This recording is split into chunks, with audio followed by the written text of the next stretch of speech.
오늘 하나님께서 우리에게 주신 말씀은 요한계시록 2장 8절에서 17절 말씀입니다. 요한계시록 2장 8절에서부터 17절 말씀 우리 다 함께 한 목소리로 합독하겠습니다. 시작. 서머나 교회의 사자에게 편지하라. 처음이며 마지막이요 죽었다가 살아나신 이가 이르시되 내가 내 환난과 궁핍을 알거니와 실상은 내가 부요한 자라. 자칭 유대인이라 하는 자들의 비방도 알거니와 실상은 유대인이 아니요 사탄의 회당이라. 너는 장차 받을 고난을 두려워하지 말라. 볼지어다 마귀가 장차 너희 가운데서 몇 사람을 옥에 던져 시험을 받게 하리니 너희가 10일 동안 환난을 받으리라. 내가 죽도록 충성하라. 그리하면 내가 생명의 관을 내게 주리라. 귀 있는 자는 성령이 교회에게 하시는 말씀을 들을지어다. 이기는 자는 둘째 사망의 해를 받지 아니하니라. 버가모 교회의 사자들에게 편지하라. 좌우에 날성검을 가지신 이가 이르시되 네가 어디에 사는지를 내가 아노니 거기는 사탄의 권자가 있는 데라. 내가 내 이름을 굳게 잡아 내 충성된 증인 안디바가 너희 가운데 곧 사탄이 사는 곳에서 죽임을 당할 때에도 나를 믿는 믿음을 저버리지 아니하였도다. 그러나 내가 두어 가지 책망할 것이 있나니 거기 내게 발람의 교훈을 지키는 자들이 있도다. 발람이 발락을 가르쳐 이스라엘 자손 앞에 걸림돌을 놓아 우상의 제물을 먹게 하였고 또 행음하게 하였느니라. 이와 같이 내게도 니골라 당의 교훈을 지키는 자들이 있도다. 그러므로 회개하라. 그리하지 아니하면 내가 내게 속히 가서 내 입의 검으로 그들과 싸우리라. 귀 있는 자는 성령이 교회들에게 하시는 말씀을 들을지어다. 이기는 그에게는 내가 감추었던 만나를 주고 또 흰돌을 줄 터인데 그 돌 위에 새 이름을 기록한 것이 있나니 받는 자 밖에는 그 이름을 알 사람이 없느니라. 아멘. 오늘은 성원화 교회와 버가모 교회에게 주신 말씀을 기록하고 있습니다. 먼저 성원화 교회는 빌라델비아 교회와 함께 주님의 책망을 듣지 않고 칭찬을 받았던 교회였습니다. 당시 1세기 말 성원화는 황제를 숭배하는 중심의 도시였습니다. 황제를 위한 신전이 있었고 또 사도 요한이 계시록을 기록할 때에 도미티안 황제에 의해 황제를 숭배하는 그 축구령이 발표되었습니다. 이때 유대교는 로마의 정부와 적당한 타협점을 찾아 박해를 피했습니다. 그것은 황제를 신이 아닌 통치자인 왕으로서 인정하고 또 제물을 드리는 제사에 참여하는 것이었습니다. 하지만 참된 기독교 신자들은 그것을 거부했습니다. 또 로마 시민들은 연중 행사로 황제를 숭배하는 의식에서 카이사라가 나의 주이시다라고 고백을 했어야 하는데 기독교인들 역시 이것을 거부하였습니다. 이러한 어려움이 있었음에도 불구하고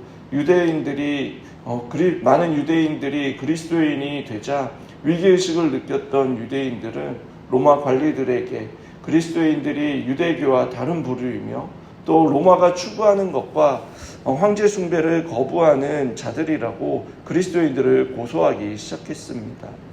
유대인들은 로마의 정치와 종교적 성향을 너무나 잘 파악하고 있었기 때문에 관리들을 설득하여 효과적으로 기독교를 고소하였습니다. 로마 관리인들은 그리스도인들에 대한 유대인들의 고소를 받아들여 기독교인들을 핍박하기 시작했습니다.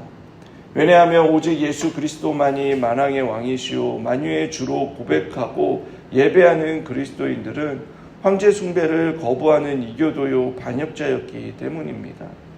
그래서 2절에 보시면 주님께서 내가 내 환난과 궁핍을 아노니 라고 말씀하고 있습니다. 그것은 너희가 이러한 상황 속에서도 믿음을 버리지 않고 고난의 길을 걸어가고 있는 것을 내가 안다라고 말씀하시는 것입니다. 환난과 궁핍은 여러분 서로 밀접하게 연결이 되어 있습니다.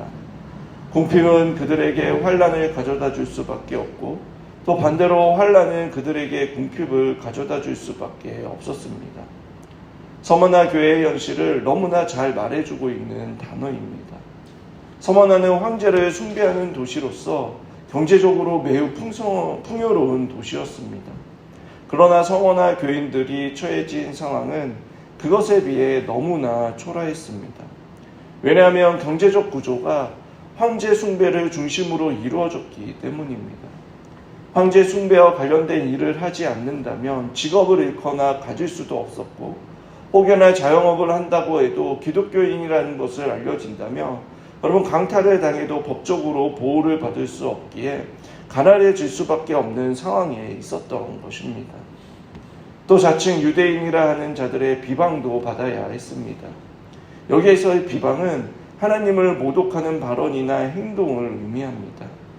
즉 하나님의 언약의 백성이요 아브라함의 자손이라고 하는 소위 선민의식에 사로잡힌 자들이 예수 그리스도를 영접하지 않으므로 오히려 하나님의 자녀인 그리스도인들을 핍박하고 박해함으로 오히려 그들이 사탄처럼 하나님을 대적하는 그러한 비방을 했던 것입니다. 주님은 이러한 상황 가운데 있는 서머나 교회 성도들의 상황을 아신다라고 하시면서 여러분 환난과 가난으로 인해 허덕이는 성도들을 향해 너희가 사실 부자다라고 말씀하고 있습니다. 육신적으로는 물리적으로 볼 때에는 여러분 환난 가운데 궁핍하지만 영적인 차원으로 볼 때에는 부유한 자다라고 하시는 것입니다. 여러분 만약 여러분이 서머나 교회의 성도들의 그러한 상황에 처해 있다면 주님의 이 말씀이 위로가 되시겠습니까? 만약 여러분들에게 영적으로 부유하지만 가난한 삶을 선택하시겠습니까? 아니면 가난한 삶이지만 영적으로 부유한 삶을 선택하시겠습니까? 라고 한다면 그럼 여러분들은 무엇을 선택하시겠습니까? 쉬운 질문이 아닙니다. 아마도 영적으로도 부유하고 삶적으로도 부유한 삶을 원합니다 라고 대답하는 분도 계실 것입니다. 그러나 서머나 교회 성도들은 여러분 기꺼이 삶의 부유함보다는 영적인 부요를 선택했던 사람들입니다. 아니 사실 어쩌면 그들이 보여준 믿음을 본다면 그들에게 있어 경제적으로 부유하든 부유하지 않든 그것이 그닥 중요하지 않았던 것입니다. 사도 바울이 고백한 것처럼 가난한 자 같으나 많은 사람을 부유하게 하고 아무것도 없는 자 같으나 모든 것을 가진 자다라고 고백한 것처럼 그들 역시 그 영적인 부유함과 신비를 이미 소유한 자들이었습니다. 그렇다면 어떻게 이러한 영적인 부유함을 가질 수 있습니까? 그것은 8절에서 처음이며 마지막이요 죽었다가 살아나신 이에게 그 답이 있는 것입니다. 예수님께서는 의도적으로 자신에 대해 처음과 나중이 되며 부활하신 주님이시다라고 말씀하셨습니다. 우리 주님이야말로 심한 환난과 궁핍과 비방을 받으신 분이십니다. 심지어 우리가 이 땅에서 받을 수 없는 그 하나님의 진노와 저주를 십자가에서 육체의 고통뿐만 아니라 하나님과 단절되는 그 영혼의 고통까지 받으신 분이십니다. 그리고 죽으시고 부활하심으로 죽음이 끝이 아니라는 것을 증명해 주셨습니다. 그것으로 인해 부활하신 예수 그리스도의 영이신 성령님이 우리 안에 내주해 주셔서 그리스도의 연합함으로 저와 여러분 역시 죄와 사망의 권세로부터 우리를 자유해 주셨고 또 어둠의 권세를 지배하는 사탄을 결박하시고 그 권세로부터 자기의 백성을 지키시고 보호하시기 때문에 여러분 10절에서도 장차 받을 그 고난을 두려워하지 말라라고 말씀하시는 것입니다. 이 복음의 비밀과 승리를 이미 경험한 서바나 교인들은 이 말씀을 통하여 큰 위로를 받았을 것입니다. 비록 장래의 고난이 남아있다고 하지만 또 그 고난이 죽음에 이르게 할 만큼 혹독한 것이 될 수 있지만 죽었다 다시 살아나신 그리스도께서 두려워하지 말라라고 말씀하십니다.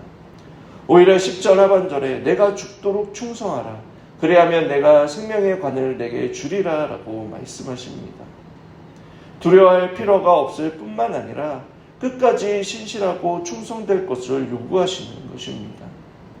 여기서 죽도록 충성하라라는 것은 죽음에 이르기까지를 의미하는 것입니다. 그리고 충성이라는 말은 그런 믿음을 지키라라는 것입니다. 고난이 극심할 때 충성하는 것은 그런 결코 쉬운 일이 아닙니다. 온갖 타협과 유혹에 직면합니다. 주님을 두려워하기보다는 여러분 눈앞에 펼쳐진 상황과 환경을 두려워하며 쉬운 길을 선택하기 일쑤입니다. 그러나 주님을 두려워하지 말고 여러분 주님께서는 두려워하지 말고 끝까지 신실하라고 충성되라라고 말씀하고 있습니다. 왜냐하면 죽음이 끝이 아니기 때문이고 또 사망과 음부의 열쇠도 주님이 갖고 계시기 때문입니다. 그리고 무엇보다 주님께서 우리의 죄로 인해 죽으셨다 부활하심으로 그 부활의 첫 열매이자 증거가 되어 주셨기 때문입니다. 주님께서는 끝까지 그 믿음을 지키며 살아가는 자에게 여러분 생명의 관, 즉 영생을 주신다라고 말씀합니다. 또 둘째 사망의 해를 받지 않는다라고 말씀하고 있습니다. 사도 바울은 우리가 이 땅에서 받은 고난은 여러분 장차 우리가 받게 될 그 영광에 비하면 아무것도 아니라고 하였습니다. 이것이 우리가 붙잡고 소망하며 살아가야 할 말씀이자 여러분 환난과 궁핍한 가운데 위로가 되는 말씀인 것입니다. 혹 우리 가운데 환난과 궁핍과 또 비방 가운데 계신 분이 있으십니까? 서머나 교회를 향한 주님의 말씀이 여러분 우리의 영혼에 새겨지길 원합니다. 하나님으로 인하여 아무것도 두려워하지 않는 믿음을 갖는 여러분 그러한 저와 여러분들이 되길 바랍니다. 구원받은 자로서 내가 주님의 소유됨으로 그럼 내가 얼마나 부유한 자라는 것을 깨닫길 원합니다. 그래서 어떠한 어려움과 고난이 찾아온다 하더라도 여러분 죽음에 이르기까지 나의 믿음을 끝까지 지키겠다라는 그 결단과 결심으로 모든 유혹과 시험을 물리치고 믿음을 지키며 여러분 우리 역시 착하고 충성된 종아라는 그 주님의 칭찬을 받으며 영원한 생명의 면류관과 하늘의 신령한 복을 받는 저와 여러분들이 되시길 주님의 이름으로 축원합니다. 다음으로 버가모 교회에게 주신 말씀을 살펴보며 여러분 좌우의 날성검을 가지신 주님께서 말씀하셨습니다. 버가모는 소아시아의 수도로 여러분 우상 숭배가 극심했던 곳이었습니다. 다른 지역보다 훨씬 높은 고지대에 자리를 잡고 있는 언덕 위의 도시였습니다. 그런데 그곳에는 모든 사람들이 다 볼 수 있는 그 높은 곳에 신전들이 세워져 있었습니다. 로마 황제 아우구스도의 그 신전이 최초로 지어졌고 또 로마 여신의 신전과 제우스, 아테네, 디오니소스의 그 등의 신전들이 자리를 잡고 있었습니다. 그래서 주님은 13절에 사탄의 권자가 있다라고 말씀하십니다. 즉 사탄이 보좌에 앉아서 다스리는 도시라는 것입니다. 그렇게 버가모 교회 성도들은 여러분 핍박을 받는 것은 물론 다신론적인 그런 분위기와 문화 속에서 영적인 위험 가운데 있었던 것입니다. 이러한 상황 속에서 13절에 내가 어디에 사는지 내가 아노니 거기는 사탄의 권자가 있는 데라. 내가 내 이름을 굳게 잡아 내 충성된 증인 안디바가 너희 가운데 사탄이 사는 곳에서 죽임을 당할 때에도 나를 믿는 믿음을 저버리지 아니하였도다라고 칭찬하셨습니다. 주님께서는 사탄의 통치가 강력하게 시행되는 곳에서 버가모 성도들의 열악한 환경을 잘 알고 계신다라고 말씀합니다. 그리고 더욱더 놀라운 것은 그들을 그러한 환경에서 피하게 해주시겠다라는 것이 아니라 오히려 그러한 상황 속에서 예수님의 이름을 굳게 잡고 예수님에 대한 믿음을 저버리지 않는 그 성도들을 칭찬하고 계시는 것입니다. 13절 원문을 보면 내 이름을 굳게 잡는 것과 여러분 나를 믿는 믿음을 저버리지 않는 것이 서로 밀접한 상관관계를 갖고 있는 것을 보게 됩니다. 즉 그들이 예수님의 이름을 굳게 붙잡음으로 예수님에 대한 믿음을 저버리지 않을 수 있었던 것입니다. 그리고 대표적으로 안디바의 순교에 대해 말씀하셨습니다. 안디바는 버가모 교회의 지도자입니다. 그의 이름은 안티파스인데 안티는 반대하다라는 뜻이고 그럼 파스는 동의하다라는 뜻이 있습니다. 다시 말해 버가모 통치자가 우상 숭배를 강요할 때에 나는 동의할 수 없습니다 라는 그러한 이름의 뜻을 가진 것입니다.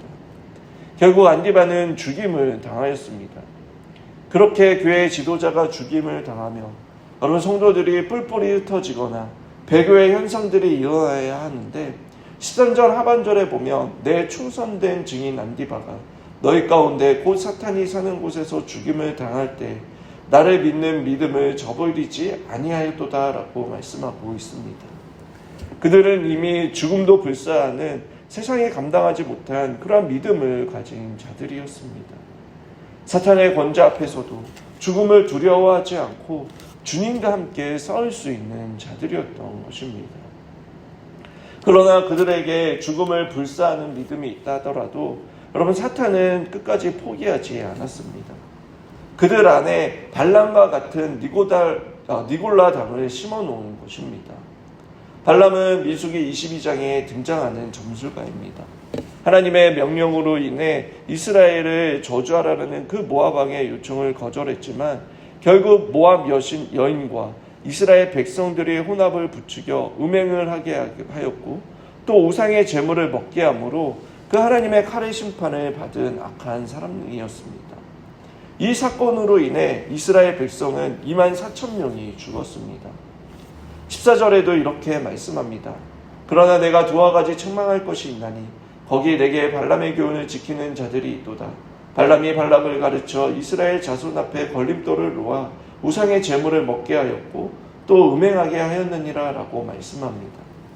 지금 버가모 교회 안에 예수님의 이름을 굳게 잡고 여러분 예수님에 대한 믿음을 배반하지 않는 사람들이 있는가 하면 발람처럼 이스라엘 백성들을 미혹하여 죄악에 빠지도록 하는 그 니골라당의 교훈을 가르치고 지키는 자들이 있었습니다. 여러분 이러한 모습은 어제 살펴본 에베소 교회의 모습과 대조적입니다. 에베소 교회는 어떻습니까? 에베소 교회는 진리의 말씀을 가지고 탁월한 분별력으로 거짓 사도들과 거짓 가르침을 밝혀냈습니다. 그러나 버가모 교회는 그렇게 하지 못한 것입니다. 왜 그렇습니까? 그들이 하나님의 말씀을 분명한 삶의 기준으로 삼지 않고 니골라당의 교훈을 따라 적당히 세상의 문화 속에 스며들며 타협하며 살았기 때문입니다. 그래서 주님께서는 버가모 교회를 향해 좌우 날선검을 가지신 이가 이르시되 라고 말씀하시는 것입니다. 좌우의 날선검이 무엇입니까? 바로 하나님의 말씀입니다. 발람의 교훈을 가르쳤던 거짓 교사들은 성도들로 하여금 우상을 위한 축제에 참여하거나 먹고 사는 문제 앞에서는 황제를 숭배하면서 적당히 타협을 보며 살아도 괜찮다라고 가르쳤습니다. 그리고 그러한 와중에 거짓 교사들은 그런 자신들의 이익을 취했던 것입니다. 버가모 성도들도 처음에는 안디바의 믿음을 따라 여러분 자신들의 믿음을 굳게 지켰지만 니골라당의 교훈이 들어와 성경이 왜곡되고 교회 안의 질서가 무너지며 하나 둘씩 믿음과 신앙을 위해 지켜왔던 것이 무너졌던 것입니다. 그렇게 허물어진 사람들이 여러분 교회 안에 자리를 잡고 있으니 교회 안에 진리를 지키며 살아가는 자들과 니골라당의 교훈을 따랐던 사람들 사이에 갈등도 있었을 것입니다. 이것이 교회를 연약하게 만들었던 것입니다. 오늘날 우리의 모습도 마찬가지입니다. 작은 것 하나씩 타협하다 보면 여러분 그것들이 쌓이고 쌓여서 작은 구멍이 강둑을 무너뜨리듯 그렇게 우리의 믿음 역시 무너지는 것입니다. 주님께서는 16절에 버가모 교회에게 니골라당의 교훈을 버리고 돌이키라고 말씀하셨습니다. 그러므로 회개하라. 그리하지 아니하면 내가 내게 속히 가서 내 입에 검으로 그들과 싸우리라. 이 주님의 말씀에는 이중적 의미가 있습니다. 너희가 이 말씀을 듣고도 세속에 물들어 버린 신앙으로부터 돌이키지 않으면 그 하나님께로 향하지 않으면 발람의 미혹에 넘어졌던 이스라엘 백성들처럼 심판을 받을 것이다 라는 의미와 또 다른 의미는 주님께서 우리의 군대 장관이 되어주셔서 사탄의 권자를 쪼개 산산이 부술 것이고 발람의 교훈과 느골라당의 교훈을 산산이 부술 것이다 라고 말씀하시는 것입니다. 여러분 이 모습은 여호수아 5장 13절에 보시면 이스라엘이 여리고성을 향했을 때에 여호와의 군대 장관이 칼을 들고 앞장섰다라는 말씀이 있습니다. 여리고가 아무리 난공불락의 성이라 할지라도 여호와의 군대 장관의 칼 앞에서 산산이 허물어졌던 것을 보게 됩니다. 오직 하나님 앞에 회개하고 돌아온 라합과 여러분 그의 가족만이 구원을 받았습니다. 여러분 참된 믿음을 가지고 말씀대로 살아가고자 한다면 불편함과 때로는 박해를 받을 수밖에 없습니다. 우리 주위의 다양한 방식으로 여러분 곤란한 상황들과 심리적인 압박을 받을 수도 있습니다. 어쩌면 그러한 상황이 하나님께서는 여러분 우리를 테스트하시는 것입니다. 그때 하나님께서 우리에게 요구하시는 모습은 나의 충성된 나의 증인이 되기를 원하시는 것입니다. 증인에게 요구되는 것은 여러분 가진 그 증거를 분명하게 말하는 것입니다. 자신에게 미칠 그러한 불이익이나 자신이 겪게 될지 모를 그러한 손해 때문에 증거를 왜곡하거나 타협한다면 여러분 그것이 거짓 증거가 되고 그래서 증언을 하지 않는다면 여러분 그것은 믿음을 저버리는 행위가 되는 것입니다. 그래서 증인의 제일 되는 조건은 여러분 충성심이며 또한 신실함입니다. 사실과 진리를 왜곡하지 않고 그대로 말하는 것입니다. 증인에게 중요한 것은 얼마나 많은 능력을 가지고 있는 것이가 아니라 바로 얼마나 신실하고 충성스러운가입니다. 주님의 이름을 굳게 붙잡고 믿음을 저버리지 않는 그러한 충성됨과 신실함이 증인에게 있어 중요한 것입니다. 비록 아직 우리의 믿음이 강하지 못해 수많은 실패를 하며 살아가지만 여러분 그럼에도 불구하고 주님의 이름을 다시 붙잡고 일어서서 다시 증인된 삶을 살아가고자 하는 것이 여러분 다른 한편으로서의 충성됨과 신실함의 모습이기도 합니다. 우리의 믿음이 어떠한 대가를 지불할지라도 여러분 복음의 증인으로 살아가는 저와 여러분들이 되길 바랍니다. 우리가 선포하는 복음은 우리가 하나님의 뜻대로 살아가는 방식과 예수 그리스도를 닮아가는 모습이 하나님의 검이 되어서 사탄이 지배하는 곳을 무너뜨리고 어둠의 권세 아래 짓눌려 살아가는 자들에게 진리의 빛을 비추며 하나님의 자녀가 되게 하는 그러한 주님의 충성된 주님의 증인이 되는 저와 여러분들이 되시길 주님의 이름으로 축원합니다.